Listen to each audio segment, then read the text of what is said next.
बड़ी खबर और फिक्र वाली बात यह है कि ग्रेटर नोएडा की सोसाइटी तक पहुंच गया है कोरोना वायरस। ग्रेटर नोएडा की एटीएस पैराडिस्को सोसाइटी है जहां पर कोरोना का संदिग्ध पाया गया है। कहा यह जा रहा है कि सोसाइटी में ही एक चीनी नागरिक है जिसने खुद को बंद कर दिया है। फिलहाल इस सूचना पर मौके पर पुलिस पहुंची है, स्वास्थ्य विभाग के अधिकारी पहुंचे हैं क्योंकि आसपास के लोग डर गए हैं। कहा यह जा रहा है ओप्पो कंपनी में यह अधिकारी के पद पर तैनात है, चीनी नागरिक है जिसने सोसाइटी के अंदर ही खुद को बंद कर लिया है। तो कह सकते हैं कि पूरे दिल्ली एनसीआर में कोरोना का कहर अब दिखाई दे रहा है, क्योंकि गुड़गांव में हमने देखा किस तरह से पेटीएम कर्मचारी में कोरोना की पुष्टि हुई है और अब ये खबर जहां ग्रेटर नोएडा की एटीएस पैराडिस्को सोसाइटी में भी कोरोना का एक संदिग्ध मिला है, चीनी नागरिक जिसने खुद को कमरे में बंद कर लिया है। कोरोना से संदिग्ध ये बताया जा रहा है। हालांकि आपको बताएं कि पुलिस और स्वास्थ्य विभाग के अधिकारी मौके पर मौजूद हैं। तो दिल्ली में कोरोना का एक मामला सामने आया, गुड़गांव में रचना पुष्टि हो चुकी है कोरोना के एक मामले की, और अब ये बड़ी खबर जो कि ग्रेटर नोएडा से सामने आ रही है। बिल्कुल शालिनी, और फिक्र वाली बात यह है कि दिल्ली से नोएडा, नोएडा से ग्रेटर नोएडा, फिर गुड़गांव, गाजियाबाद, ये सभी सटे हुए शहर हैं। आपस में सटे होने की वजह से, सीमाएं एक होने की वजह से यहाँ पर तेजी से कोरोना का असर देखने को मिल भी रहा है। अब दिल्ली में कोरोना वायरस का पेशेंट पाया गया, नोएडा के स्कूल में उसका बेटा पढ़ता था। हालांकि रात की बात यह है कि सभी बच्चों का टेस्ट नेगेटिव आया है, लेकिन फिक्र वाली बात यह है कि गुरुग्राम में एक मामला सामने आ गया। कल ही स्वास्थ्य मंत्री ने 28 मामलों की पुष्टि होने की बात कही थी और देर रात तक ये खबर आ गई कि गुरुग्राम में एक कोरोना वायरस का पेशेंट है। और अब सुबह होते होते खबर ग्रेटर नोएडा की एटीएस डिस्को सोसाइटी है ये, जहां पर कोरोना वायरस का पेशेंट है, संक्रमित बताया जा रहा है, चीनी नागरिक है, खुद को बंद कर दिया है। फिलहाल पुलिस और स्वास्थ्य विभाग के अधिकारी मौके पर पहुंचे हैं और मेरे सहयोगी ललित मोहन इस वक्त जुड़े और ज्यादा जानकारी के साथ। ललित, पुलिस मौके पर पहुंच चुकी है, स्वास्थ्य विभाग के अधिकारी मौके पर पहुंच चुके हैं, पूरा मामला क्या है? क्या चीनी नागरिक ने खुद को कमरे में बंद करके खुद ये बताया है कि वो कोरोना से संक्रमित है? जांच क्या उसकी हुई थी? पूरी अपडेट क्या है? देखिए, ये एक मल्टीनेशनल कंपनी के अंदर यहाँ पे काम करते हैं और इस सोसाइटी में जब लोगों को ये जानकारी मिली कि ये लोग चाइना के रहने वाले हैं, तब जाके जो है ये कुछ चीजें सामने आई। तो संभावित माना गया कि कहीं न कहीं इन लोगों को जो है कोरोना प्रभावित हो सकते हैं, तो वो प्रशासन को भी जानकारी दी। लेकिन काफी भीड़, पूरे कैंपस के लोग और तमाम पुलिस और डॉक्टरों की टीम को देखकर जो है कहीं न कहीं वो शख्स जो है, जो अंदर बंद है, उन्होंने अपने आप को अंदर जो बंद किया हुआ है वो डर के मारे बंद किया हुआ है। अब फिलहाल जब वो यहाँ डॉक्टरों की टीम के पास आए, इनका कोई सैंपल लिया जाए, उसको चेक किया जाएगा, तो उसके बाद ही ये सब कुछ क्लियर हो सकता है कि क्या कुछ इस तरीके का मामला है कि नहीं। जी ठीक है, बहुत शुक्रिया ललित इस तमाम जानकारी के लिए।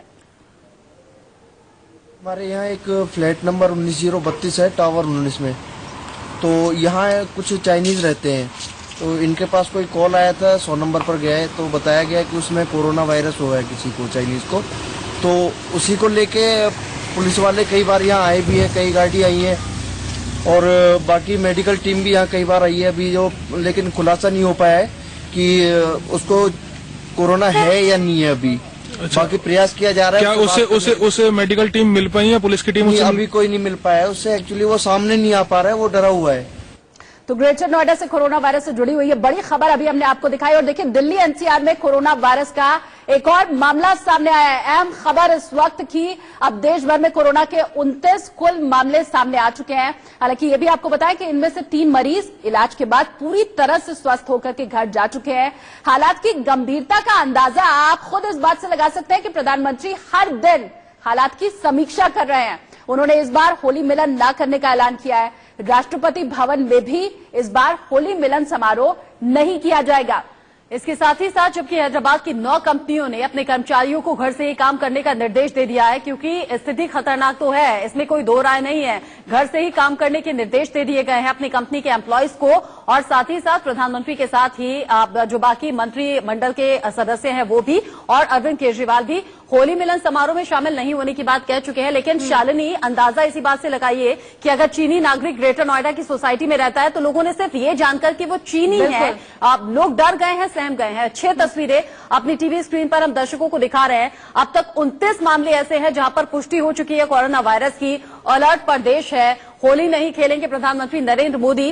राष्ट्रपति भवन में होली नहीं होगी, होली मिलन समारोह नहीं होगा। एडवाइजरी जारी कर दी गई है और ऐसे में सवाल ये कि क्या हेल्थ बीमा लोगों को मिलेगा। और इसी बीच ज्यादा अपडेट के साथ आदित्य नायर हमारे साथ जुड़ गए हैं दिल्ली से। आदित्य, कल तक 28 मामलों की पुष्टि डॉक्टर हर्षवर्धन ने की थी। देर रात होते होते 29 मामलों की पुष्टि हो गई। तेजी से तो पांव पसार रहा है, लेकिन सवाल बहुत बड़ा ये कि सिर्फ इतना भर कहने से कि इंतजाम है, इंतजाम तो चीन नहीं जुटा पाया, अमेरिका नहीं जुटा पाया। यहाँ के इंतजाम क्या है? और जिस तरीके की बात कही गई थी, एयरपोर्ट पर स्क्रीनिंग लैब्स बनाई जा रही है, लोगों को जागरूक किया जा रहा है, आप कुछ ऐसे इंतजाम देख पा रहे हैं क्या?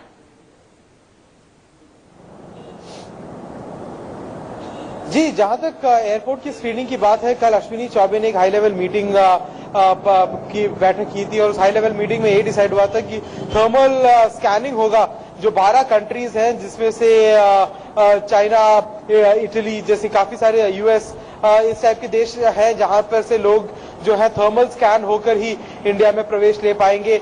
और उसके अलावा ईरान जैसे देशों में से भी, और उसके अलावा हमें ये भी सुनने में आया है कि जितने भी लोग जितने भी लोगों को कोरोना वायरस का एक सस्पेक्टेड केस माना जाएगा, उन्हें क्वारंटीन किया जाएगा उनके आसपास के अस्पतालों में।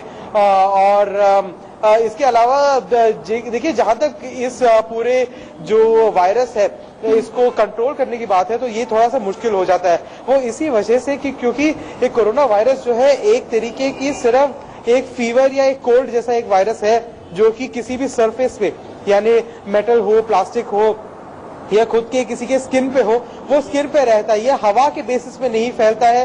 बहुत लोग इस बात को नहीं समझ रहे हैं कि ये हवा में नहीं फैलता है।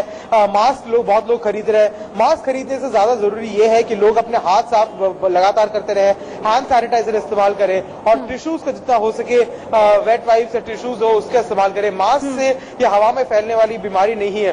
तो ये बीमारी जो है सिर्फ एक तरीके से कोल्ड का ही एक फीवर का एक डिफरेंट स्ट्रेन है जो कि अब काफी डेडली हो चुका है। बिल्कुल। और स्वास्थ्य विभाग की तरफ से तमाम एडवाइजरी जारी की गई है जिसका पालन करना, ये कहा गया है कि हर शख्स को जरूरी है, एहतियात बरतना बेहद जरूरी है। नरेश बिस्वानी इस वक्त मयूर विहार से जुड़े हुए हैं मेरे साथ। नरेश, मयूर विहार वो इलाका है जो नोएडा से सटा हुआ है और हमने देखा कि किस तरह से जब नोएडा में कोरोना की खबर आई थी, पैनिक एक तरह से दिखाई दिया था। स्कूल के अंदर कई तरह की अफवाह उड़ी थी। अगर ये जो बॉर्डर एरिया है दिल्ली नोएडा का, इसकी हम बात करें तो वहां पर क्या तैयारी?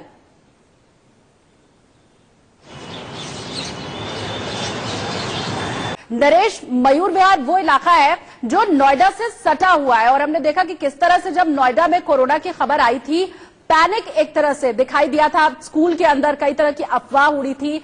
अगर ये जो बॉर्डर एरिया है दिल्ली नोएडा का, इसकी हम बात करें तो वहां पर क्या तैयारी?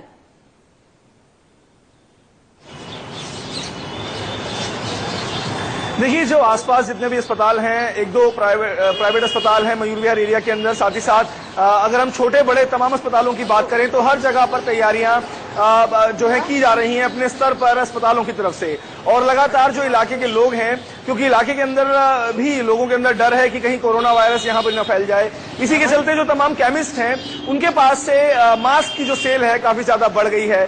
कुछ एक दुकानें ऐसी भी हैं जहां पर मास्क अवेलेबल ही नहीं है, यानी कि साफ है कि लोगों में काफी ज्यादा पैनिक फैल रहा है और जो मास्क है उनकी बिक्री में लगातार इजाफा हो रहा है। अगर हम आसपास के दूसरे एरियाज की बात करें, Mayur Vihar phase 1, phase 2, phase 3 और उसके जो पास का एरिया है कोंडली का, वहां पर भी इसी तरीके से जो दुकानें हैं वहां पर हम लोग गए थे और साफ तौर पर जब उनसे बात की और मास्क के बारे में उनसे हमने पूछा कि क्या मास्क की अवेलेबिलिटी है, तो उन्होंने साफ तौर पर कहा कि N95 के मास्क जो है इस दौरान सबसे ज्यादा बिक रहे हैं और इसी के चलते दुकानों में शॉर्टेज हो रही है इन तमाम मास्क की। तो आप समझ सकते हैं कि इस समय जो दिल्ली का इलाका है किस तरीके से लोग वहां पर डरे हुए हैं, कोरोना वायरस को लेकर के तरह तरह के उपाय कर रहे हैं। ठीक है नरेश और आदित्य, आप दोनों इस खबर के ऊपर नजर बनाए रखिए। कोरोना से जुड़ी हुई हर अपडेट अपने दर्शकों को लगा